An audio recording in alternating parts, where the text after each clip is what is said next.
and hundreds injured. So is the world witnessing firsthand the destruction of socialist policies? Our next guest and his family fled Venezuela and has a message for America. Here with his story is Daniel Martino, who is now an economics major at Indiana University and a Young Voices contributor. Daniel, thank you very much for being here.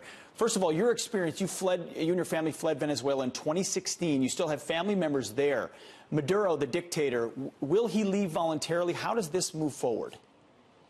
So what happens right now with Maduro is that he's definitely not willing to get out of power, and Guaido is doing everything he can. He's currently today going to meet with Vice President Mike Pence and other Latin American leaders.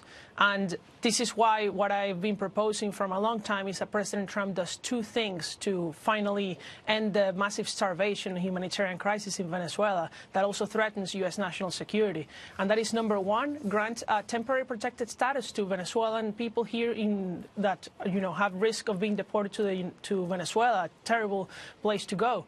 And also organize Colombia and Brazil to finally put an end with this through an intervention from Colombia and Brazil to end Maduro. So regional solution, but leadership from the United States, similar to what we've done in other parts of the globe. But Daniel, you point out that there's some flirtation with socialism here in America today. What's your warning as someone who saw Venezuela descend into socialism to those flirting with it here in America?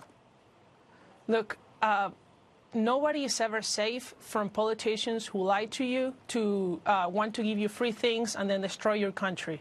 And I'm not trying to exaggerate this, because I've read proposals such as the Green New Deal, even the updated frequently asked questions that they have on their website, and they're currently proposing to pay for tens of trillions of dollars in new spending, doubling the government budget, more than any other country in the world. And they're going to pay for it by printing money and then controlling inflation through taxes? Pete, this is exactly what happened in Venezuela. Chavez and Maduro proposed new welfare programs, and they pay for them printing money. Now we have hyperinflation. You know, to those who say this is Venezuela, it's far away. Eventually, someday down the line, if we're foolish enough, could something like this happen to America? I definitely believe so, because if you go back to 1990s in Venezuela, people always said, Venezuela will never be like Cuba. Today, Venezuela is even less free than Cuba, according to most international institutions, 20 years down the line.